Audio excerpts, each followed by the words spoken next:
Okay?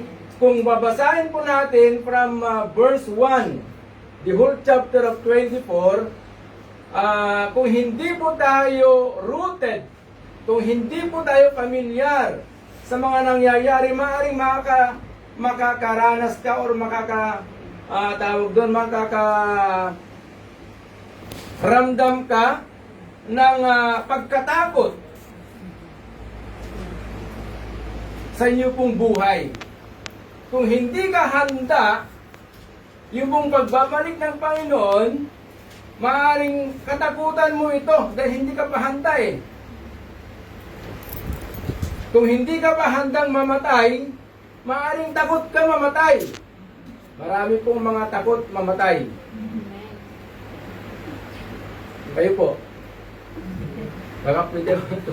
Kumatok. Bukas yan. Sabi ni Pastor Mike, nakarago po yung kanya pong nagawa. Sumubukas. Marami po tayo napapanood sa Facebook. Meron pong isang mag-iina, isang pamilya na nagtanong yung bata. Yung mga takot kasi mamatay eh. Sabi nung bata, Nay, anong ulam natin? Gulay, pampahaba ng buhay. Sabi ng bata, Nay, mag-ulam naman tayo ng karne. Baka hindi na tayo mamatay niyan.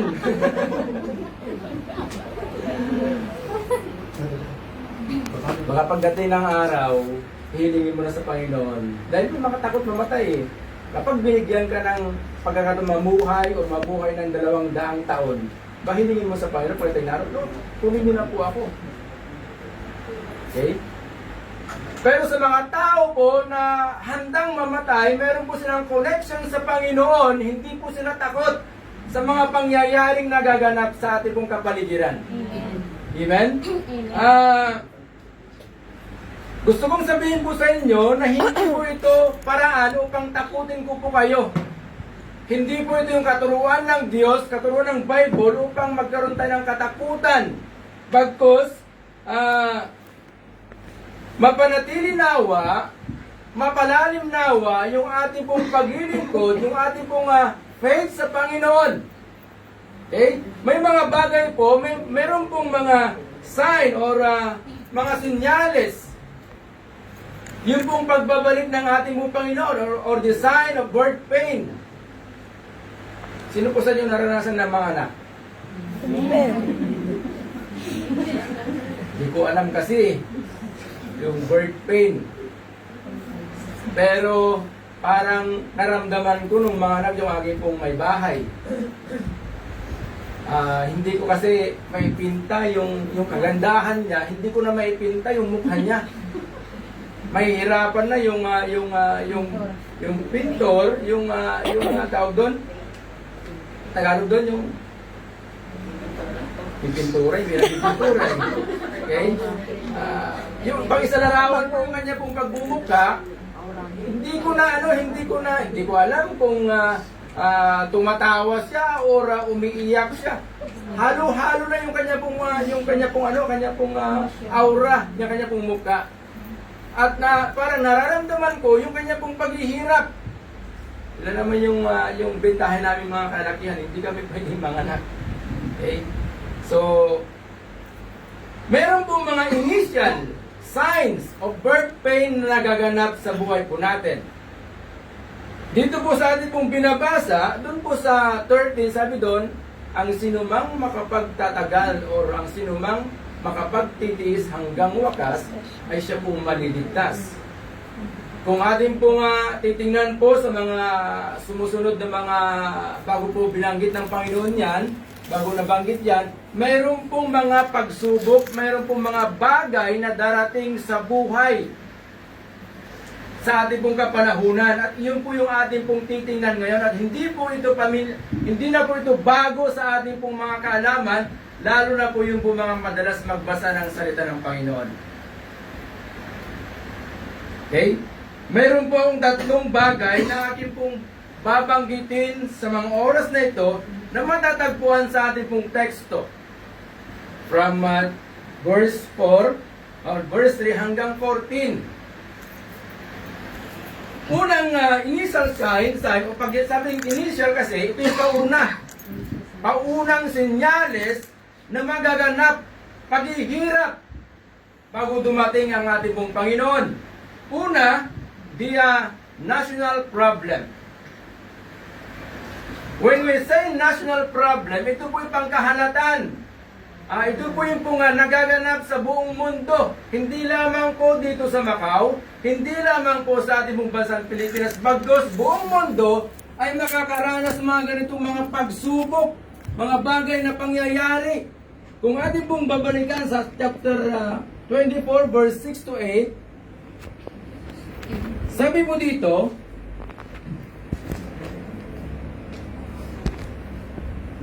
sa verse 6, makakarinig kayo, okay, gusto mong basahin po dun po sa verse 3. Habang si Jesus ay nakaupo sa bundok ng mga olibo, palihim siyang tinanong ng kanyang mga alagad.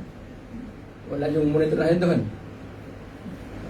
Kailan po ba mangyayari ang mga sinabi ninyo? Ano po ang magiging palatandaan ng inyong muling pagparito at ng katapusan ng mundo? Sumagot sa Jesus sa verse 4, mag-ingat kayo upang hindi kayo maligaw ninuman. Maraming paparito sa pangalan ko at magpapanggap na sila ang Kristo. Kung ating pong titingnan ngayon, may mga umaangkin na sila daw yung pong tagapagligtas. May mga bali-balita na yung pong pinakamataas na pangulo, yung pong mother country, ay nag-claim na siya daw po yung pong Prince of Peace. Kasi siya daw yung pong magiging tulay upang ang mga bansa ay magkakaisa. So, he was claiming na siya po yung pong Prince of Peace, which is taliwas sa Biblia. Isa lamang po ang Prince of Peace, ang ating pong Panginoon lamang po. Amen.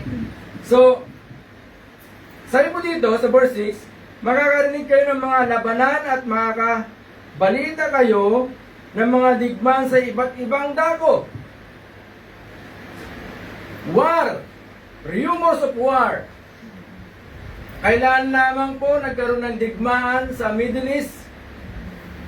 O bago pa mangyari po yon, yung pong Ukraine at saka Russia. Hanggang ngayon, hindi pa rin yata tapos ang kanila pong digmaan. Ang sumunod dito, Israel against Iran. Rumors of war or war. Sabi doon,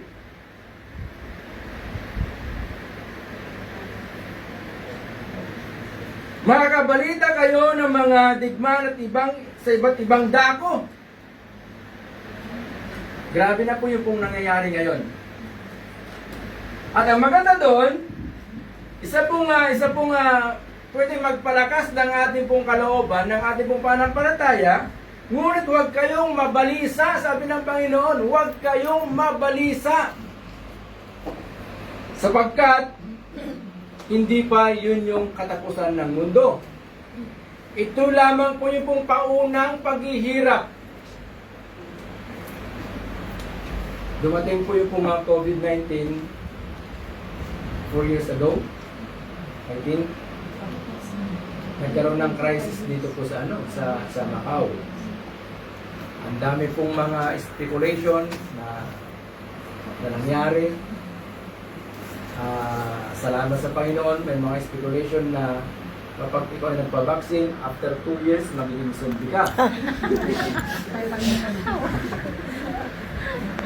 Sabi ko, kung magiging zombie ako, banal na zombie. Meron ba ganun? Ako po'y nagpapasalamat sa Panginoon. May mga kanya-kanya kasing pananaw. At hindi ko naman pwedeng yung pananaw mo, pananaw ko. Ang labanan kasi ito yung pananampalataya. So yung pananampalataya mo, huwag lang against sa tinutukoy ng Biblia siguro, isa okay ako doon. Marami pong mga takot noon. yung pong mga takot magpabaksin, nung talaga sila uuwi na, kinakailangan. Meron pong isang kapatid ko dito sa Macau, sa DFC, almost, I think, lahat kami ay nagkaroon ng vaccine, nagpabaksin po kami. Dalawa po yung huli. Yung pong, dahil babakasin yung isa, kailangan. Kasi hindi ka makakasakay ng airplane na wala kang vaccine. Yung iba nga hindi makakarating ng China kapag iba yung ginamit mo. Kaya yung pinsan ko napunta ng Singapore. Kasi nung pinababa siya ng amo, nagpabaksin siya ng ano, I think, hindi ko alam kung dingbak siya yung ano yung ginamit niya.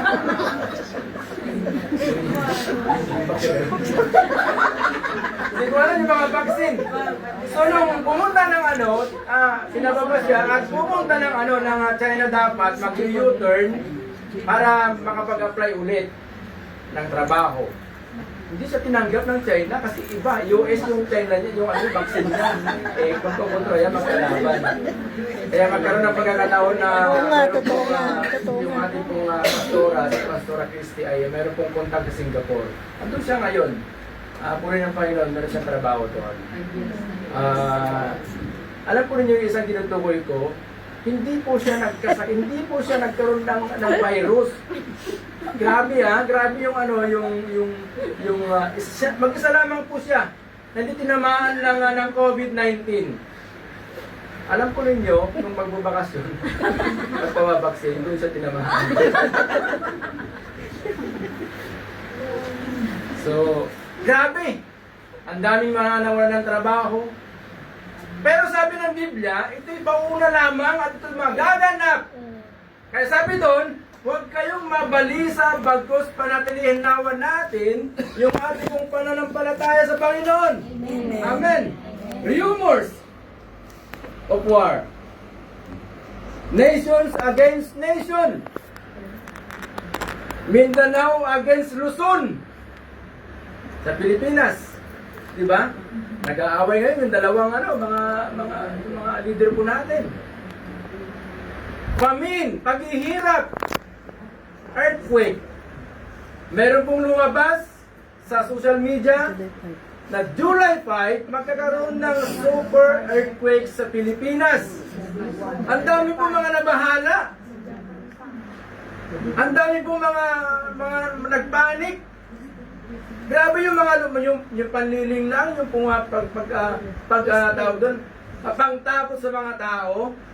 Kapag hindi po tayo aware, kapag hindi po tayo rooted sa salita ng Panginoon, maaaring tayo po ay magkaroon ng katakutan. Naalala ko yung sa amin, yung pong Skylab nung araw. Sa Skylab, isang spaceship babagsak na lang sa bahay mo. Natakot yung sa pamilya sa amin, naglason po silang lahat. Kasi ayaw na lang maranasan yung kamatayan na yun. Totoo po. Totoo. Nawalan sila ng pag-asa kasi wala sa kanila yung word ng Panginoon. Wala silang relasyon sa Panginoon. Kapag wala tayong relasyon sa Panginoon, takot yung ating pong mararamdaman kasi takot kang mamatay. Pero kapag tayo po ay rooted to the Word of God, yung mga pagsubok na yan ay para bang, uy, may digma na naman doon. Di ba? Parang tayo, sanay na sa ganong issue kasi it is written to the Bible na mangyayari ang mga bagay na yon. Kaya hindi na tayo dapat katakutan pa yung mga bagay na yon. Famine, paghihirap, taggutom, mangyayari yan. Yung best friend mo ngayon, kinabukasan kaaway mo na. Yung katabi mo ngayon, other week, iba ng katabi, magkaaway na pala kayo. Those things are initial signs na ang ating Panginoon ay muli malapit nang bumalik. Wala akong pinapahingan dito. Natutuwa ako doon sa sinabi ng kapatid kanina. Sabi niya, Lord, pag-isahin niyo po kami. Yung prayer ng ating devotion kanina, na magkaroon tayo ng pagkakaisa. Matanggal nawa yung hidwaan. Pag-isahin tayo ng Panginoon. Kapag hindi po natin nabantayan yung mga ganitong pagsubok ngayon sa buhay po natin, maaring mawala po tayo, maaring lumubog yung ating pong pananampalataya sa Panginoon at maghari yung takot sa puso po natin. National problem. Hindi po ito lingid, hindi po ito bago. Kung may mga balita dyan, huwag nating paniwalaan. Kung mayroon kayo nakikita sa Facebook na may kabayo, mayroong anghel na lumilipad. Ang sinasabi ng Biblia, makikita ang lahat kapag bumalik ang Panginoon. Hindi lamang po yung taga roon na makakita. Hindi lamang po yung lugar na yun. Pagkos lahat ng lahi, makikita ang pagbabalik ng Panginoon. At kapag tayo ay meron po tayong relasyon sa Diyos, mapapasama po tayo sa Kanya pong pagbabalik. Palakpakan po natin ng Diyos. Birth pain. This is the beginning of birth pain and the end is still come. Hindi pa ito yung pong katapusan. Pauna pa lamang po mga kapatid. Pauna pa lamang po. At yung pong nabanggit po dito sa Bible, halos naganap na po lahat. Ibig sabihin, andito na. Malapit. Hindi ba napapansin ko na yung po isang linggo natin ngayon, parang na isang araw na lang. Ang bilis. July ngayon, sa sunod, August na. Tama po ba? Tama ba yung motivation ko? Sa sunod, August na. Ay, ang bilis talaga. Pagkatapos ng August, maniwala kayo man o hindi, September na. Ganun kabilis yung panahon ngayon. First, ako lumabas ng bansa at the age of 23. Ngayon, di ba? Parang kailan lang. Sinasariwa ko yung mga picture ko, wow. Parang hindi ko kupas. Ayun, kupas na kupas na. Pangalawa, the spiritual downfall. Sa verse 4, when we say spiritual downfall, ito yung pong pagbaba ng yung ating pong pananampalataya. Magkaroon ng pagbabago. At lalabas dito yung pong mga deceiver, yung mga manlilinlang. Okay? Sa verse 4, sumagot si Jesus, mag-ingat kayo upang hindi kayo mailigaw ni numan. And then verse 5, maraming paparito sa pangalan ko at magpapanggap na sila ang Kristo at marami silang maililigaw. Ito ba nakakatakot? May mga tao na matagal na silang mananampalataya, naglingkod sila na for how many years? Dumarating yung may mga ilan na twist pa rin yung kanilang pong pananampalataya. Nagkaroon po sa amin ng division sa isang church. Dahil may dumating na mga kapwa nating mananampalataya, they believe Jesus Christ. At ang masaklap doon, binago nila yung sistema ng pagpupuri sa Panginoon.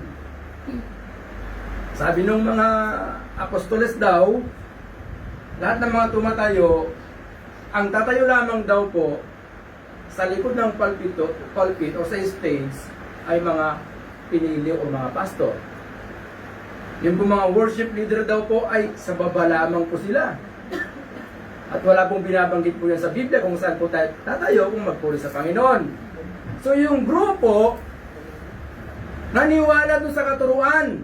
Why? Because they are not rooted to the Word of God. Yung iba ay sumama. Ang masaklap, yung pastor, sumama din. So, may mga darating, may mga lilitaw na maniling lang. The rise of the deceiver, the false Christ, Antikristo. Kami yung tunay. At kapag hindi po natin nabantayan yan, hindi po tayo laging nagbabasa ng Bible, maaring tayo po ay malinlang. Mga kapatid, it is a warning. Ang dalangin ko sa Panginoon kapag dumating siya, yung po parang ganito. Andito po tayo nagpupuri. Kung wala man po tayo sa loob ng iglesia, yung pong ating pong pagnanasa ay naroon pa rin. Katulad po nawa tayo ng isdang dagat, tanggalin mo man siya doon sa dagat, hindi siya maalat. Okay? Hindi siya pumaayon kung ano yung kanya pong pinalalagyan. What I mean, nawa, kung nasa labas po tayo, andun pa rin dala-dala natin yung iglesia ng Panginoon. Amen. Amen. Amen. Spiritual downfall. The rise of the false prophet.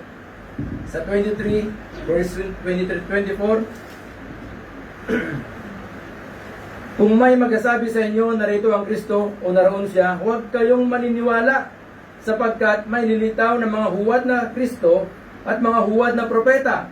Magpapakita sila ng mga kamanghamanghang himala at mga kababalagan upang iligaw kung maaari maging ang mga hinirang ng Diyos. Grabe! Even the elect, may mga malililang.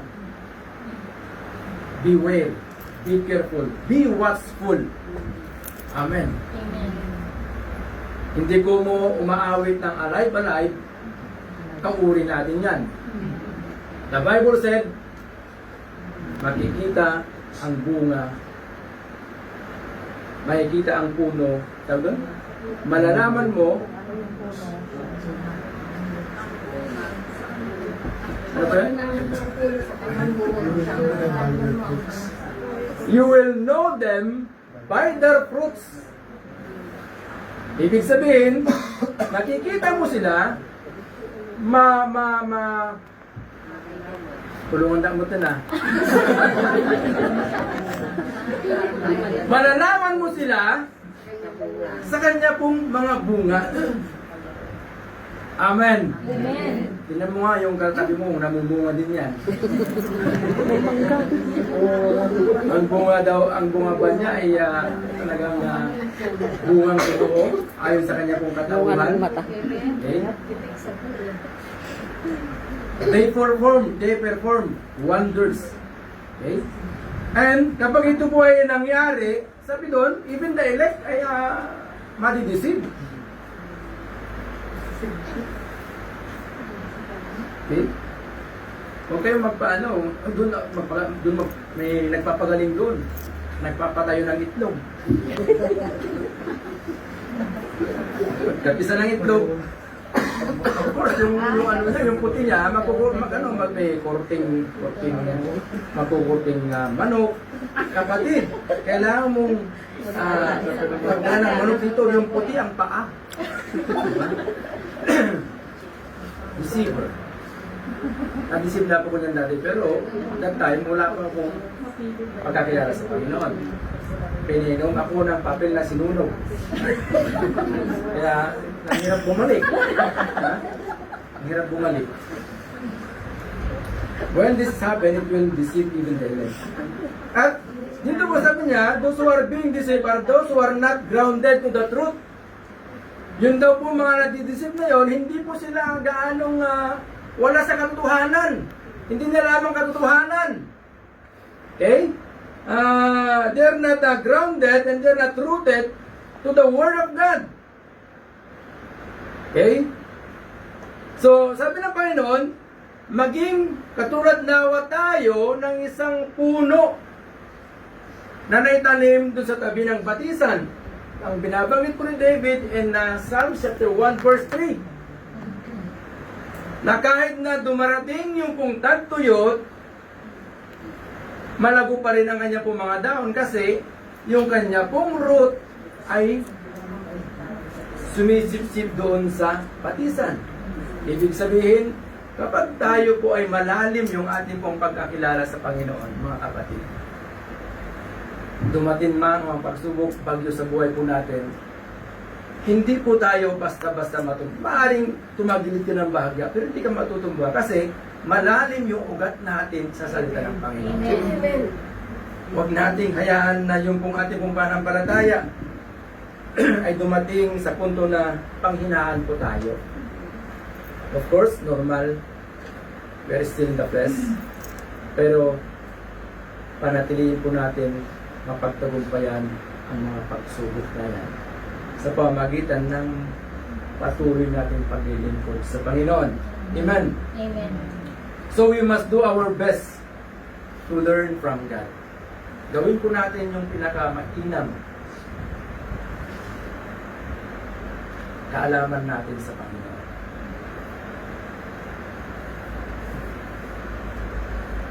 Tinuturuan po tayo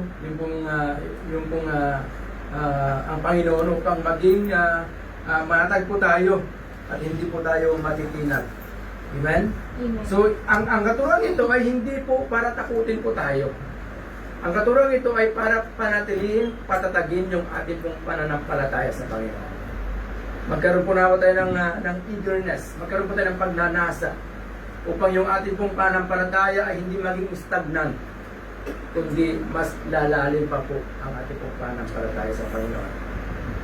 Tinuturuan po tayo upang yung ating pong pananampalataya hindi maging neutral. Alam po yung pagka naka-neutral po tayo, hindi po tatakbo yan ang isang sasakyan kapag naka-neutral siya. Naka-neutral na, naka-100 pa.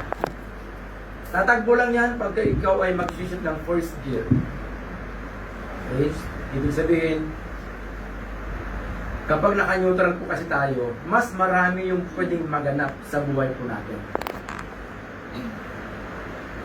Naalala niyo po si King David, nung siya po ay nag-neutral, hindi po siya sumama sa digmaan. Naka-neutral siya, nagpahinga siya. Ano nangyari? Nakita niya yung babaeng mahilig maligo. Sino po yun? Si Bathsheba. Bathsheba. Why? Kasi naka-neutral siya eh. Pero kapag tayo ay busy sa paglilingkod sa Panginoon, sa pagbabasa ng Kanya pong mga salita, hindi po tayo basta-basta matitinan. Kasi busy po tayo sa gawain ng Panginoon. Amen. Amen. Amen. Walapakan natin ang Diyos. Pangatlo at panghuli, the moral downfall. When we say moral downfall, ito yung pagbagsak ng yung ating pong pag-ibig. Okay? Sa verse 12, sabi dito, sa verse 12,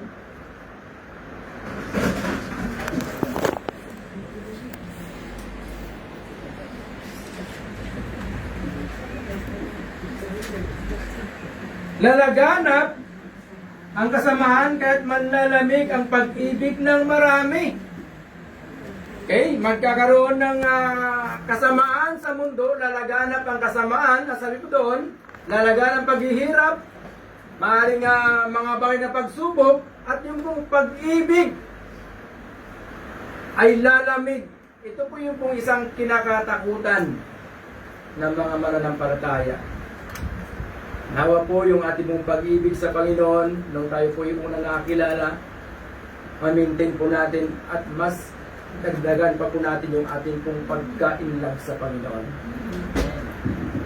In chapter 2 ng Revelation, sabi doon, alam ko yung ginagawa mo.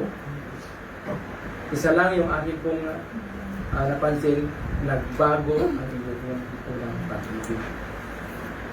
Mga kapatid, moral downfall. The love of most will grow cold. Manlalamig yung mga pag-ibig. Maaaring yung pag-ibig natin sa kapwa po natin magkaroon ng coldness, magkaroon ng pagbabago, pero nawa yung pag-ibig natin sa Panginoon ay hindi po manlamig. Amen. Amen. Many will turn away from the faith. In verse 10, sabi po sa verse 10, at dahil dito'y marami ang tatalikod sa kanilang pananampalataya. Okay? Pag dumating daw po yung pong birth pain, marami pong mga manlalamig manghihina yung kanila pong mga pananampalataya. And we are praying na tayo po bilang pinili ng Diyos, hindi po nawa manlamig yung ating pong pananampalataya sa Panginoon. Amen.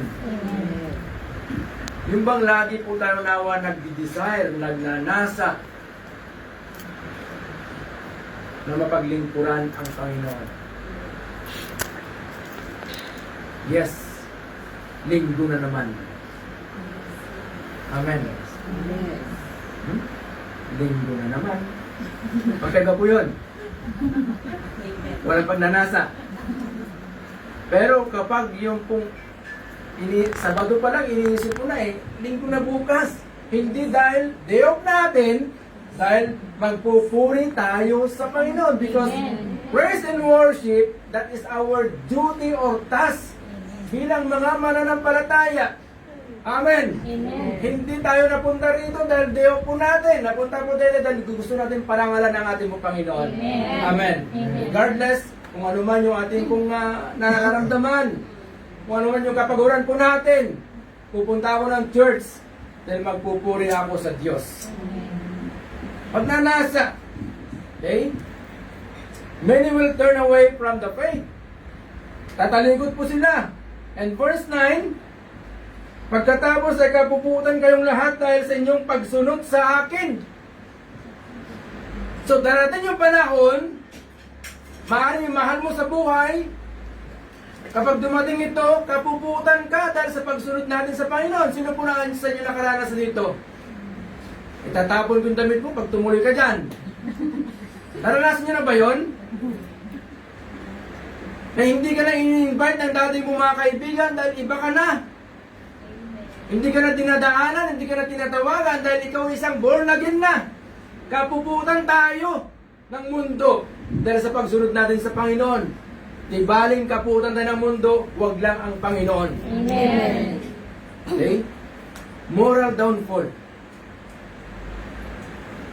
Ano po pinabanggit po sa 2 Timothy chapter 3, verse 1 to 5? Sa 2 Timothy chapter 3, verse 1 to 5. Yung po mga, ano mo kasunod ng Timothy? Gitna lang, gitna ito lang, Thessalonian at saka Tito. Okay. Sabi doon sa chapter 3, dapat mong malaman na mga huling araw ay darating ang mga panahon ng kaguluhan, sapagkat ang mga tao'y magiging maibigin sa sarili. Ito po yung pong malapit ng pagbabalik ng Panginoon, maibigin sa sarili. Wala na ibang inisip kundi yung sarili niya. Wala na ibang ginawa kundi yung magpakilay, sorry yung pang pagandahin na lamang yung kanya pong sarili. Alam po ninyo, meron kaming customer. Dati, mas maitim pa sa akin. Pero ngayon, mas para bang yung kudis niya, denied pa niya yung puting taga-western. Ang puti niya ngayon, siguro ang ginamit na niya, hindi mo para siguro yung iniinom. Talagang in-inject na niya sa sarili niya. Nakita nga namin isang araw, wow, grabe yung puti niya.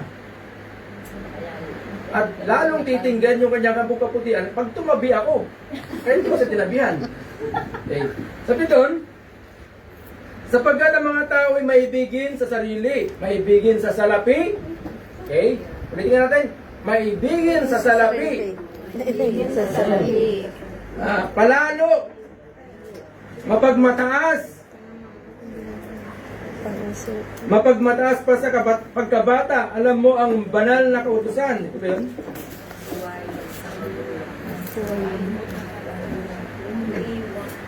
May kapangyarihan na nagbibigay sa inyo ng karunungan. Mali pala yan. Sa kapila na ako.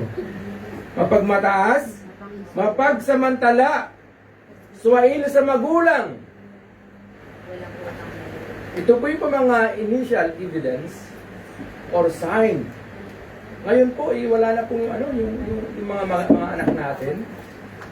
Iba na pagka sila po yung nakipag-communicate sa kanila pong mga parents. Kala mo, kaedad lang nila.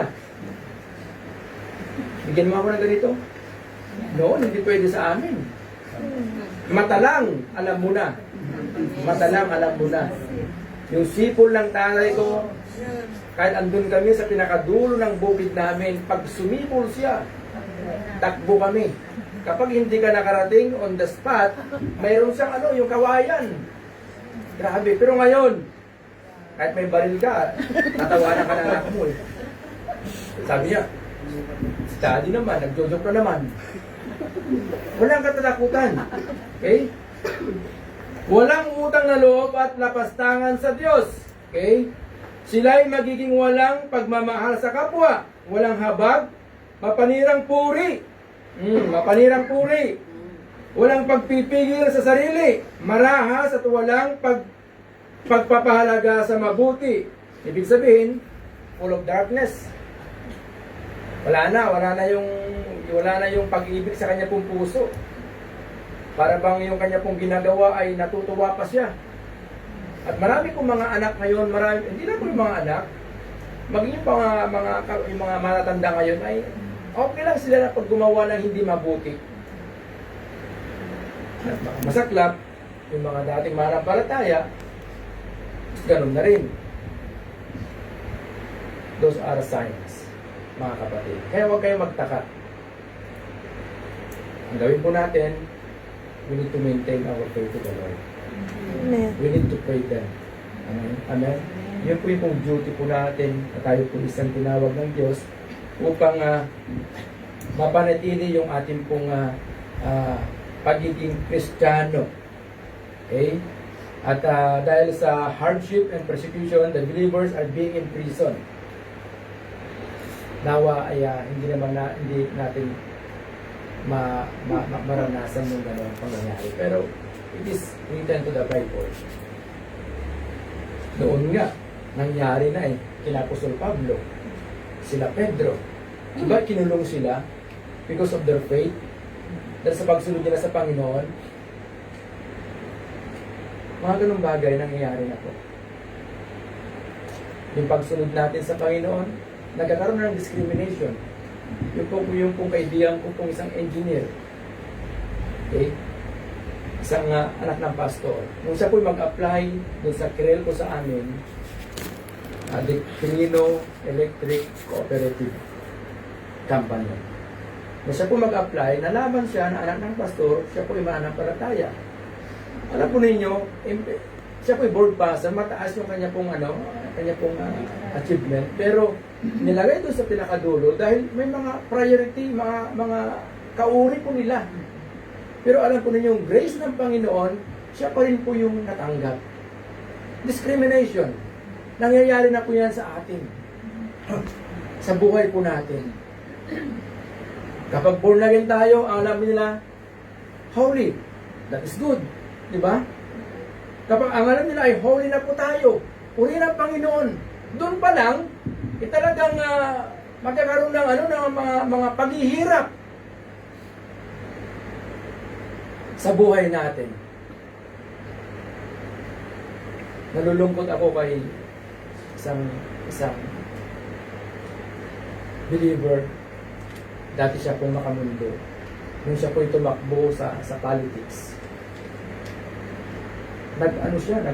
Sumama siya sa isang organization, yung pong Mason. At ginagamit siya ng code. Para lang makakuha siya ng boto from the groups. Itatabla mo, isasanla mo yung pananampalataya mo sa Panginoon sa panandali ang posisyon lamang. Tinawag po tayo ng Panginoon, mga kapatid. Maging ilaw. Maging ilaw tunaw. Moral downfall. Pagbagsak ng spiritual na buhay ng tao.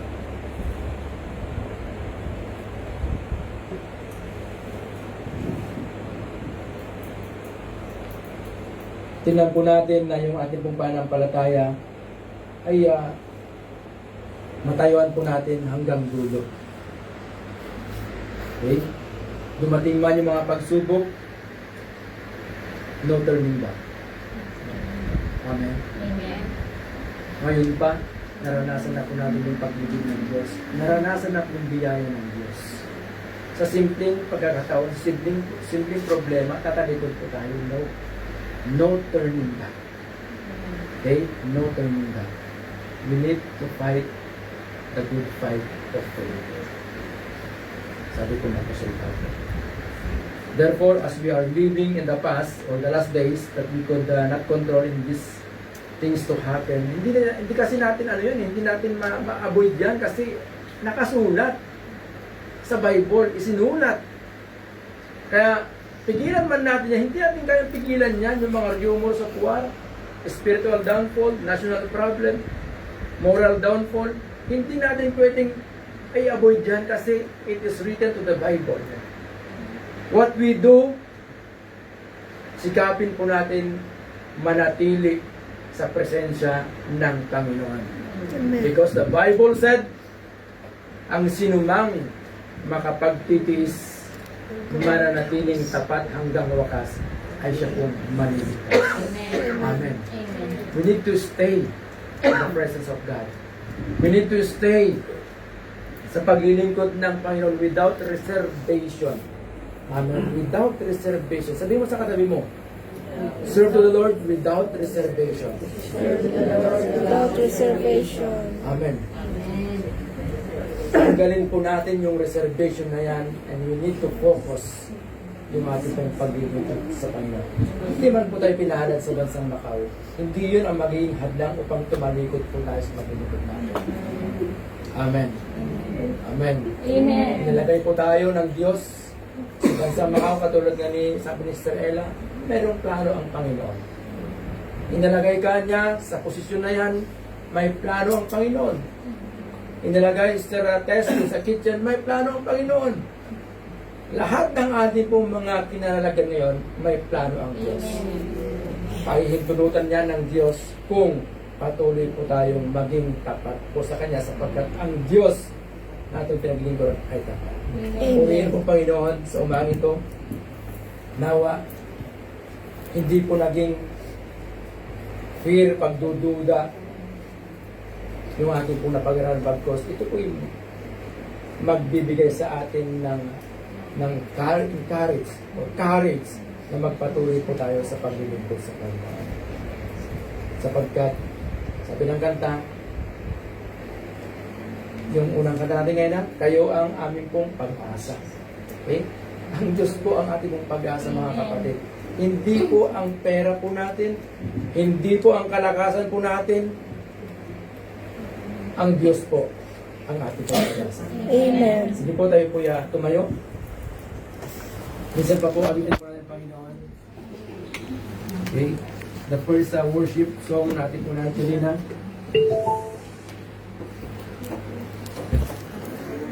Hallelujah. Hallelujah. We give you praise, O God. Hallelujah. Salamat po, Diyos.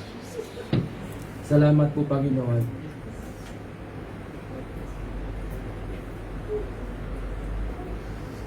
Alam po namin, O Diyos, na nalalapit na ang inyong pong pagbabalik. Hallelujah. Pero kami po ay nagpapasalamat na kahit na kami po ay dumaranas sa mga pagsubok ngayon, nananatili po, Diyos, yung pong pag-asa po namin sa inyo. Dahil tapat po kayo nangako sa amin. Tapat po kayo, Panginoon, na nagbigay sa amin ng inyong mga salita, nagbigay ng mga pangako po sa amin. Hallelujah. Come on, church. Sing this song. Hallelujah. At hayaan po natin na maranasan po natin, maramdaman po natin yung pong presensya ng Panginoon. Hallelujah. Yes. Na dakila at Dakila po ang inyong Panginoon. Tandaan po yan. Wala po siyang katulad. Diyos na walang Hallelujah. hanggan. Hallelujah. Sa mga panghihina at kapighati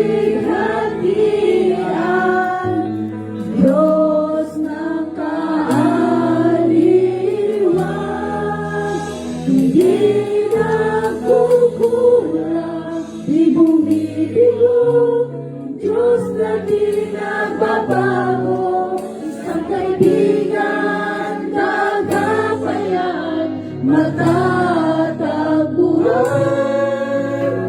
Diyos sa laging nakaraan, Kayo ang Diyos. Hallelujah. aming Diyos na dakila at walang katulad, Diyos na walang hanggan. Sa mga panghihina at kapighatian, Diyos ng kaaliwan, hindi nagkukulang, di bumibigo, Diyos na di nagbabago, isang kaibigan, kagapayan, matatagpuan. Diyos na laging nakaraan, kayo, Diyos, ang aming pag-asa. Sa bawat araw ay aming minanasan. Sa aming buhay, bibigyan kaluguran. Pararangalan ng iyong dakilang pangalan.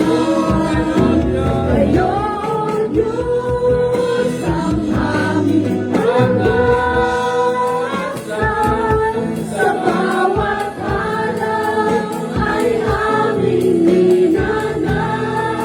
minanasan. Sa aming buhay, bibigyan kaluguran. Pararangalan ng iyong dakilang pangalan.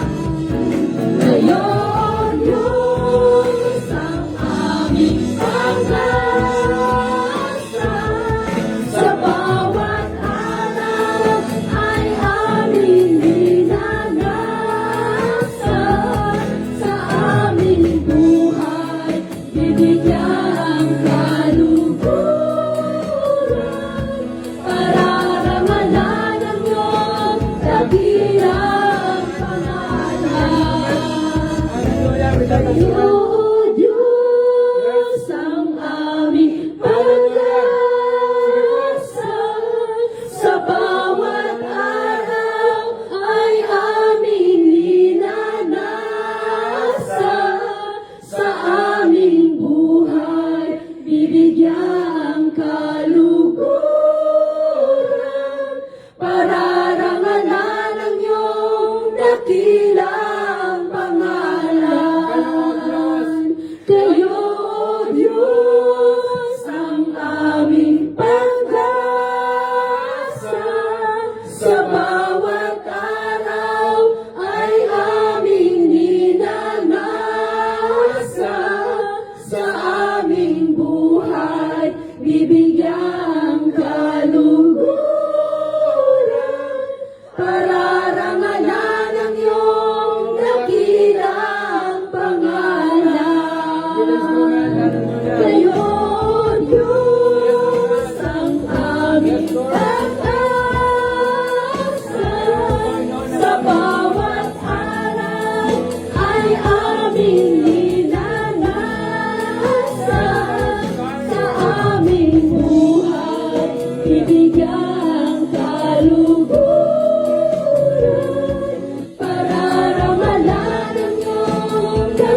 dakilang pangalan. Kararangalan ang iyong dakilang pangalan. O mararaman namin kayo, O Diyos, sapagkat kayo po ay tapat, Panginoon. Kayo ang aming pong pag-asa, O Diyos, sa aming mga buhay. And our desire, O God, pagkanasa po namin, Panginoon, ay panatiliin ang mundo sa aming pong mga puso. Hallelujah. Hallelujah. We give you praise, O God. We give you praise, O God. We give you praise, O God. Hallelujah. We give you praise. We give you praise. We give you praise. Hallelujah. Keep on. We give you praise. Hallelujah. Oh, hallelujah. Oh, purihin kayo. Purihin kayo, Diyos. Purihin kayo. Hallelujah. Oh, pagkain kayo, Diyos. Hallelujah. Hallelujah.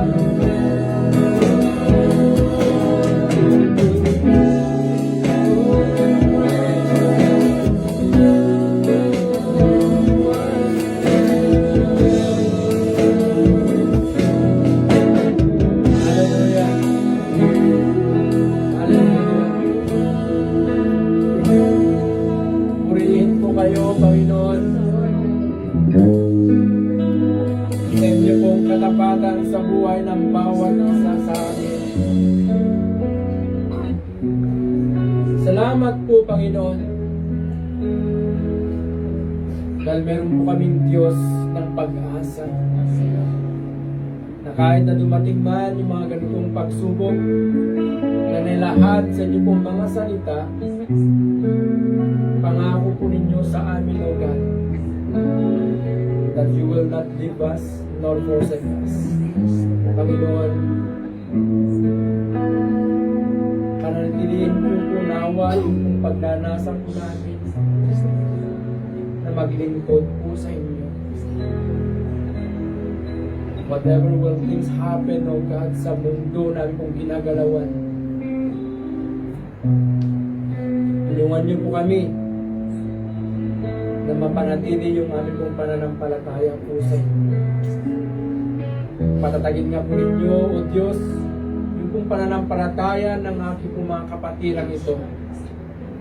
Tulungan niyo po sila, O Diyos, na mapagtagumpayan ang mga pagsubok na ito sa ating pong mga buhay. Truly, Lord, hindi po namin kaya kung wala po kayo sa aming po mga buhay. Not by might, nor by power, but the Spirit, says the Lord. It's the power of the Holy Spirit na tayo po'y magtatagumpay, mga kapatid.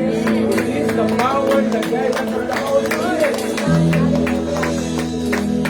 Hindi po sa lakas po natin. We need to focus our faith to the Lord. We need to focus yung ating pong paningin sa Panginoon. Lord, salamat po Diyos sa umagang ito. Salamat po Panginoon. You give us strength, O God. You give us power, Panginoon, to overcome those struggles, O God. Salamat po. Salamat po Panginoon. Piliin po kayo at takilain po kayo sa pangalan ng ating Panginoon Jesus. Amen. Ito tayo po nakakaupo na.